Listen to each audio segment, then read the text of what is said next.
अस्सलाम वालेकुम दोस्तों, मैं हूं तारिक शाह और आप देख रहे हैं जुनून पाकिस्तान। उम्मीद है आप सब खैरियत से होंगे और दुआ है अल्लाह ताला हम सबको अपनी हिफ्ज़ ईमान में रखे।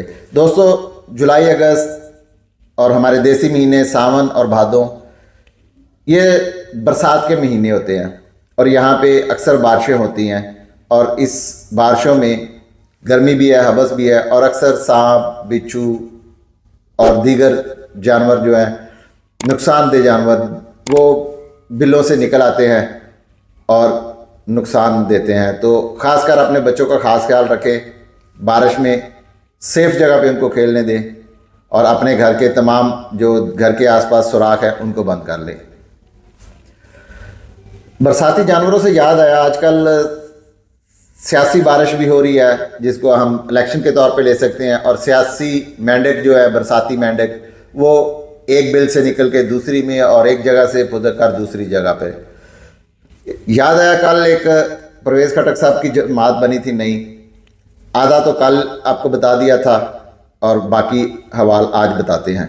बहुत सारे सहाफ़ी हज़रात आज उनके नौशहरा हलके में गए और वहाँ पे अंदाज़ा ये लगा है कि वो शायद अपनी ही सीट जीत सके और बाकी जितने भी उनके साथ हैं वो तो आहिस्ता आहिस्ता गायब होते जा रहे हैं और बहुत से लोगों की तरदीद आ गई है। कुछ एक दो ज़िया बंगश और एक दो हैं जिन्होंने कहा कि जी हम उनके साथ हैं।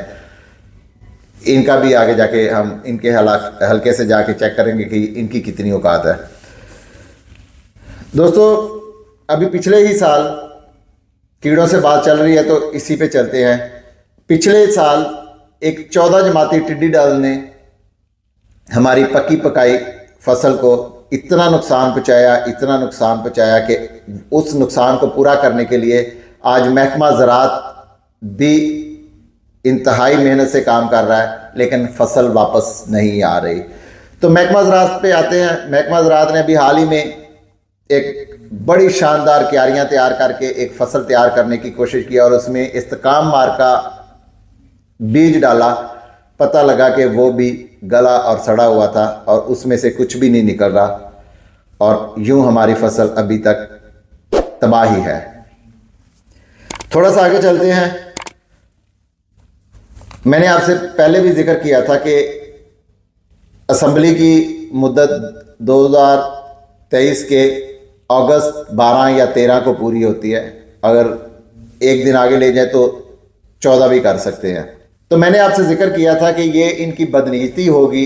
ये लोग अपनी हुकूमत 2 से 3 दिन पहले ख़त्म करके इलेक्शन कमीशन को मौका देंगे, जो कि इनका ही हवारी है कि वो आइन और कानून के दायरे में रहते हुए 3 महीने इलेक्शन तक इलेक्शन खींच ले। अगर तो असम्बली खुद ब खुद तहलील होती है अपनी आइनी मुद्दत पूरी करके तो 2 महीने है, अदरवाइज 3 महीने है। तो ये एक बारीक वारदात डालने की कोशिश कर रही है। उसके 2 फायदे हैं इनको। एक तो ये है कि उस 1 महीने में जो भी महंगाई का मज़ीद तूफ़ान आना है तो ये डाल देंगे निगरान हुकूमत पर। जो भी तबाही आएगी वो जाएगी निगरान हुकूमत पर। और दूसरा ये है कि ये जो इलेक्शन कमीशन ने वारदातें डालनी है उसका भरपूर मौका मिल जाएगा उसको।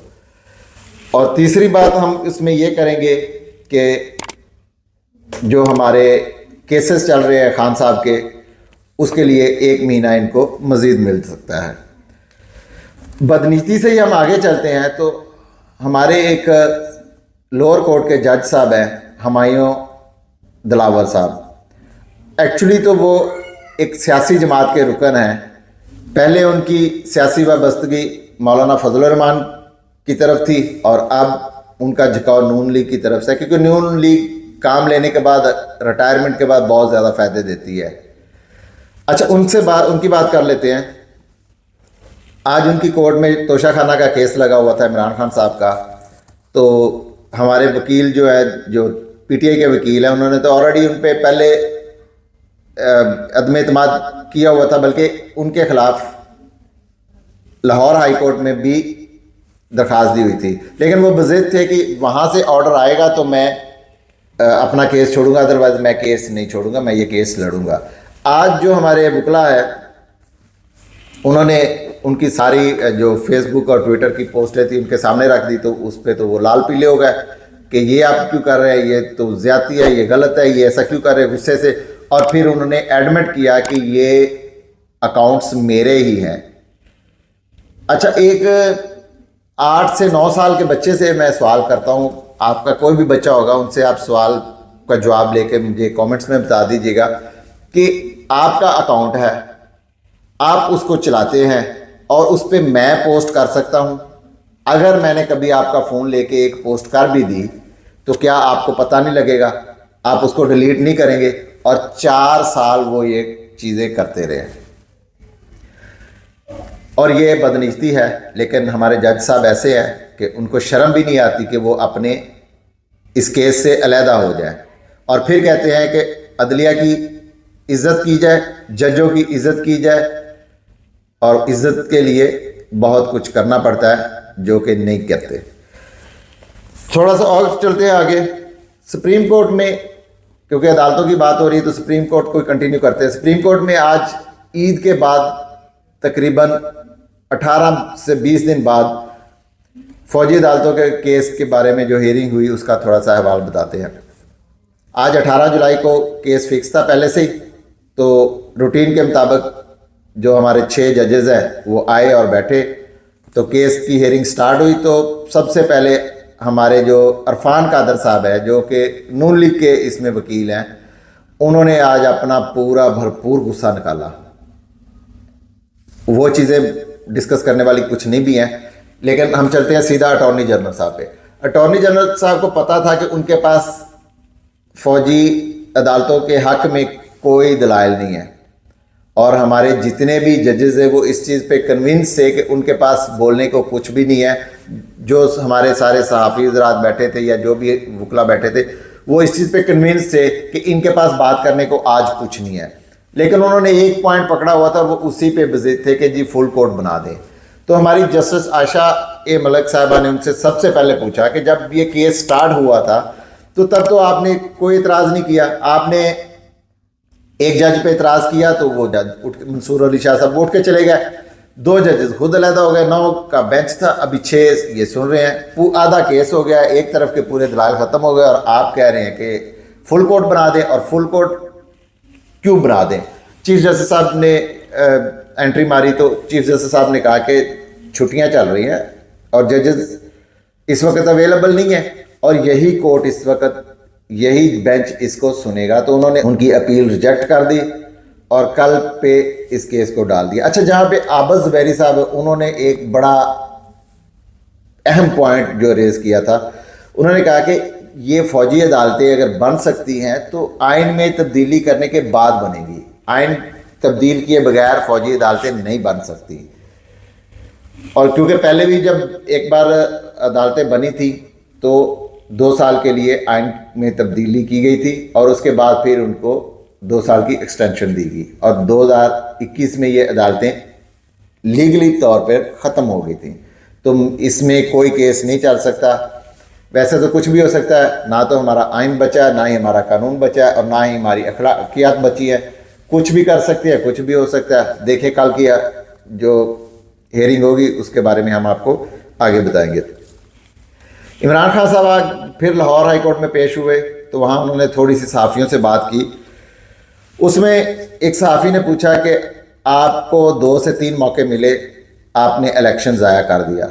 तो बड़ा खूबसूरत जवाब दिया खान साहब ने, इंतहाई खूबसूरत, कि इलेक्शन तो 14 मई को हमें सुप्रीम कोर्ट से मिल गए थे, तो क्या हमने उसको रिजेक्ट किया था? हम तो अपनी पूरी तैयारी करके बैठे हुए थे। लेकिन ये भागे, ये अदालतों के पीछे भाग गए, ये इलेक्शन कमीशन के पीछे भागे, छुप गए, और सब ने अपनी मिली भगत से, यहाँ तक कि मैं तो ये कहता हूँ कि अदालतें इसमें पूरी सहूलतकारी कर रही थी। अदालतों ने अपना भरपूर किरदार अदा किया था। अदरवाइज आज तक किसी एक बंदे को तौहीने अदालत, तौहीने कानून का नोटिस इशू नहीं हुआ। तो आप देख लें, हम लोग तो अपनी राय दे सकते हैं, इल्ज़ाम नहीं है, अपनी राय है, और हमारी राय पे कोई अगर हमसे डिबेट करना चाहता तो हम हाजिर है, आइन और कानून के दायरे में रह के हमसे बात करें, हम बात करने को तैयार हैं। और वैसे इलेक्शन से डर तो लगता है ना इनको, और डर लगता है पॉपुलैरिटी पे, मकबूलियत पे। अब मकबूलियत का अंदाज़ा इससे लगा लें कि 2 दिन पहले जब मैंने आपको बताया था कि खान साहब ने एक आलू की बिरयानी का जिक्र किया था, और आज पूरा सोशल मीडिया, जितनी भी हमारी औरतें हैं, हमारी बहनें हैं, माएँ हैं घर में, उन्होंने आलू की बिरयानी बना बना के पिक्चर्स लगाई हैं। तो मैं कहता हूँ कि ये ना करें, ये ना हो कि मार्केट से आलू गायब कर दें ये लोग। मकबूलियत की बात कर रहे थे, तो कल शाम खान साहब ने अनाउंस किया कि वो टिकटॉक अकाउंट बना रहे हैं और टिकटॉक पे ऑफिशियली आ रहे हैं। आज अब जब वीडियो कर रहे हैं तो इस वक्त तकरीबन 26 से 27 घंटे हो गए। तो खान साहब के रिकॉर्ड 1.9 मिलियन फॉलोअर्स इस वक्त हैं, और जो उन्होंने पहली वीडियो डाली थी अपने सोशल मीडिया अकाउंट पे, टिकटॉक अकाउंट पे, 133 मिलियन उसके व्यूअर्स हैं। और जो आज वीडियो डाली उन्होंने अपने वोट रजिस्ट्रेशन के लिए, अब से तकरीबन 2 से ढाई घंटे पहले उन्होंने वीडियो डाली है, 31 मिलियन। और जो उनकी दोनों वीडियो पे टोटल लाइक्स है वो हैं 2.7 मिलियन ये लाइक्स हैं। मुझे यह खतरा है कि कल ये टिकटॉक बंद ना कर दें। ये लोग टिकटॉक को किसी और नज़र से देखते हैं, जबकि पीटीआई ने इसको बहुत वाइजली यूज़ किया है और ये एक बहुत अच्छा मीडियम बन गया है, और ख़ासकर पीटीआई के लिए ये भी एक ब्लेसिंग इन डिस्गाइज है। अच्छा, लास्ट में हम चलते हैं गाले टेस्ट पे। गाले टेस्ट पे आज पाकिस्तान ने बहुत अच्छी बैटिंग की है। कल तो कर रहे थे, उसको कंटिन्यू किया, जब 221 5 आउट से आगे कंटिन्यू लेके आए, तो बदकिस्मती से आगा सलमान एक गलत शॉट खेलते हुए वो इस चीज़ पे सोचेंगे भी और इस पे शायद काम भी करवाएंगे उनसे कोचेस।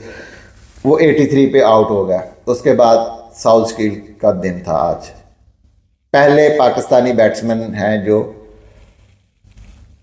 श्रीलंका में डबल 100 करने वाले हैं। इससे पहले हफीज़ शायद 193 था उनका, और पहले ही पाकिस्तानी बैट्समैन है जिन्होंने नंबर 5 पे आके 200 प्लस स्कोर किए। तो पाकिस्तान की जब टीम ऑल आउट हुई तो उस वक्त पाकिस्तान का स्कोर था 416, और उसमें श्रीलंका ने जब अपनी बैटिंग स्टार्ट की तो 14 पे उनका कोई आउट नहीं था। तो कल इंशाल्लाह जो भी इसके बारे में होगा हम आगे ज़रूर बताएंगे आपको। तब तक के लिए हमें इजाज़त दें। दुआ है अल्लाह ताला हम सबको अपनी हिफ्ज़ ईमान में रखे, और पाकिस्तान के लिए दुआ है कि अल्लाह ताला पाकिस्तान को बहुत जल्द इस भंवर से निकाले। पाकिस्तान जिंदाबाद।